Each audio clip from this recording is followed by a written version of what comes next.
Bonjour tout le monde. Aujourd'hui, en cette édition Booktube, je vous parle d'un livre, en fait, qui est une première partie. Donc, c'est le premier de deux livres qui ont été écrits par Yves Sévigny. Donc, le premier livre qui s'appelle Une lueur d'éternité. Vous voyez des post-it. Donc, il y a certains éléments que je veux faire ressortir pour vous. En fait, ce livre-là, j'ai lu le premier là, en ce moment, et puis je peux vous dire que déjà, c'est vraiment une belle histoire. C'est l'histoire d'un cheminement personnel. En fait, c'est un personnage, un jeune adolescent qui a des questions sur la vie, qui se pose des questions, qui veut mieux comprendre, qui veut mieux se connaître aussi, mieux comprendre ses relations. Et ce jeune homme-là rencontre un vieux monsieur, hein, quand tu as 15 ans. Quand tu as 15 ans, les gens paraissent plus vieux plus rapidement. Puis c'est vraiment très, très touchant puis très beau de voir cette relation-là entre cet homme d'un âge avancé et d'un jeune adolescent qui se pose des questions. Cet homme-là qui va être un petit peu un mentor, un guide pour le jeune homme, pour trouver ses propres réponses, mais aussi beaucoup de partage de sagesse. C'est vraiment très, très beau comme histoire. Puis en même temps, ce que j'aime avec cette histoire-là, c'est que dans ce cheminement-là, en fait, on peut nous-mêmes se poser des questions qui peuvent ressembler aux questions que le jeune adolescent peut avoir, des belles questions existentielles. Et oui, on va lire, on entend la réponse du sage qui va aider, qui va accompagner ce jeune-là. Mais en fait, ce que ça fait de lire ces réponses-là, c'est que ça nous ramène à notre propre intériorité, puis à notre propre façon de voir, ben, c'est quoi ma réponse à moi? Ma sagesse intérieure, tu sais, mon intuition, mon instinct, ce que ça veut dire pour moi, c'est quoi? Pour aller puiser dans cette sagesse-là, en fait, intérieure aussi.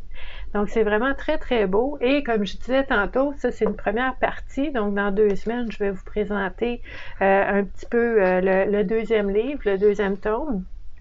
Puis ce que j'aime aussi dans ce livre-là, Yves Sévigny nous parle dans ce livre-là, en fait, qui nous propose ce cheminement-là, cette aventure-là à travers les questions, les rêves, les symboles, les signes qu'on peut avoir partout dans notre vie, mais à travers l'histoire de ce jeune homme-là. Donc, je veux vous lire quelques extraits, en fait. Ce qu'on nous dit ici, c'est que dans la vie, chaque être humain a un rôle à jouer très important pour le tout, pour tout le monde. Il a à découvrir de nouvelles facettes tout en évoluant et tout en se modifiant lui-même. Mais dans ce monde de guerre, de pollution, de haine et de peur, que peux-tu exprimer pour faire la différence vraiment? Puis ça, c'est une question qu'on peut se poser, hein? Mais je suis juste moi, comment je peux faire pour faire la différence? C'est une question qu'on se pose. Puis Yves Sévigny nous dit ici, ce n'est pas en criant à l'injustice, à la trahison, mais bien en gagnant de la confiance en soi, de l'estime de soi, en coopérant avec les autres, en diminuant ses excuses, en prenant ses responsabilités et en créant plus d'amour et de respect, tout en ayant l'espoir que la vie sera de plus en plus merveilleuse qu'on fait ça. Ça, je trouvais ça vraiment beau. Puis là, on suit vraiment l'histoire là, du jeune homme dans ses aventures, dans les choses qu'il vit, les questions qu'il se pose, et cette belle relation avec cet homme-là qui va l'accompagner, qui va l'aider. C'est vraiment très beau. Puis là, il y a une partie, en fait, dans le chapitre de La Fontaine. Donc, on nous dit ici, disons que je rencontre une personne violente dans ma vie. Que peut-elle m'enseigner? OK? Est-ce que je suis encore violent face à moi-même et à mon corps? Est-ce que j'oublie de me respecter des fois?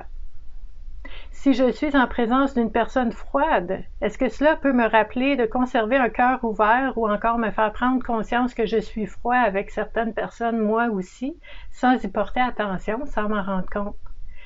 Tu vois, les gens, par leur simple présence, nous mettent sur des pistes pour se découvrir nous-mêmes. Donc, c'est vraiment beau.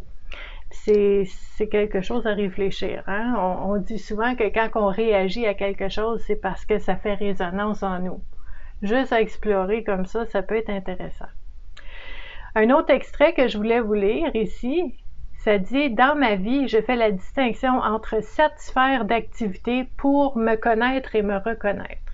Il y a les aspects physiques, intellectuels et mentaux, les rayons de la famille, de la carrière, du social et des loisirs, le côté financier et finalement la vie spirituelle. Je te propose donc de faire un tour d'horizon de ta vie. Observe-la comme si c'était un plan de maison. Je te souhaite un bon séjour avec toi-même. Donc, il y a vraiment, c'est intéressant parce que ça, c'est des paroles du mentor, hein, Raymond, qui dit ça au jeune homme, qui lui donne un exercice à faire, mais en même temps, ça nous donne un exercice à faire parce qu'on lit le livre. Il y en a plein comme ça, des exercices qu'on peut faire avec le jeune homme proposé par Raymond. Très intéressant. Dans le chapitre La fin de l'année scolaire, okay, pour le jeune homme, il y a un extrait que j'aime beaucoup aussi, puis ça parle du pouvoir. C'est quoi le pouvoir vraiment? Okay? Donc l'extrait qui est « Le pouvoir n'est jamais le contrôle qu'on exerce sur quelqu'un d'autre. Les gens qui se glorifient aux dépens des autres pour prouver leur puissance ne font que montrer leur insécurité. Le véritable pouvoir est un sentiment profond de paix intérieure, la satisfaction de savoir qui on est et ce qu'on mérite, savoir ce qu'on vaut et être prêt à l'affirmer. Voilà ce qui peut faire notre réelle force. » Belle définition du pouvoir, j'adore ça. Donc, je vous disais, il y a des exercices dans ce livre-là. Là, je vous montre ici, il y a un exercice vraiment que le jeune homme a fait, que nous, on peut faire aussi. Donc, Yannick qui prend un crayon et qui rédige différentes caractéristiques de personnes qu'il voit autour de lui. Okay? Donc, par exemple, on nous dit ici, inscris 6 qualités qui peuvent servir pour aider les autres. Donc, Yannick écrit l'écoute, la patience, l'encouragement, la douceur, le réconfort, le sourire, s'amuser, le plaisir et la joie. Okay? Ensuite, indique 6 qualités que tu as et que tu exprimes toi-même. Yannick écrit la discipline, la curiosité, la créativité, la sympathie, la beauté et la promptitude. Okay? Là, Raymond lui demande, si tu as des peurs, okay? Écris tes peurs dans une autre colonne. La peur de ne pas être reconnu, la peur d'être rejeté, la peur de ne pas reconnaître qui je suis, la peur de l'échec, la peur de la critique, la peur de perdre. OK? Puis là, Raymond va expliquer à notre jeune homme que tout ce qu'il voit autour de lui, dans les qualités, dans les choses qu'il n'aime pas chez les autres, on parle de résonance, on parle de qu'est-ce qui est en toi, mais que tu ne vois pas nécessairement et comment tu peux choisir de vivre ça autrement quand tu en prends conscience, en fait. Parce que quand on n'a pas conscience de ces choses-là, ben ça arrive un peu par automatisme. Puis dans l'inconscience, ben on fait des choix, on vit des choses, puis des fois ça tourne en rond, ça crée des patterns, mais quand on met la lumière dessus, quand on prend conscience, quand on a vu, quand on a compris quelque chose, ben là, on n'est plus sur le pilote automatique et on peut choisir autre chose. Donc, c'est vraiment, vraiment magnifique comme exercice. Et comme je vous disais, à la fin de ce premier tome, notre cher ami Yves Sévigny qui nous écrit, qui nous parle lui-même, qui nous dit « Et vous, chers lecteurs et chères lectrices, avez-vous une histoire ou un rêve cherchant à se frayer un chemin vers votre quotidien? Y a-t-il une question que vous n'osez pas vous poser? Est-ce que le temps est venu pour poser cette question-là? Le sage à l'intérieur de vous attend patiemment. Il ne désire qu'un signe de votre part. Bravez vos peurs et l'inconnu. Que votre vie soit remplie de souhaits profonds qui égaieront votre cœur. J'ai été honorée de partager ces chapitres avec vous. Que la vie vous transporte dans son mouvement sans fin de découverte, d'expérience et de joie. À bientôt. Yves Sévigny. Donc, comme premier tome, c'est vraiment une belle aventure. C'est vraiment un beau cheminement à faire avec ce jeune homme-là. Peu importe l'âge que vous avez, je vous dirais qu'il y a des questions qu'on se posait puis qu'on se pose encore. Des questions qui n'ont pas nécessairement trouvé de réponse. Puis c'est pas nécessairement qu'on a besoin d'une réponse à chaque question. C'est juste que on veut explorer et on veut apprendre à faire confiance à cette sagesse-là qui existe en nous, puis aussi la sagesse de certaines personnes qui sont autour de nous qui peuvent nous aider à cheminer. Donc, la notion d'accompagnement, de mentor, très, très, très intéressant.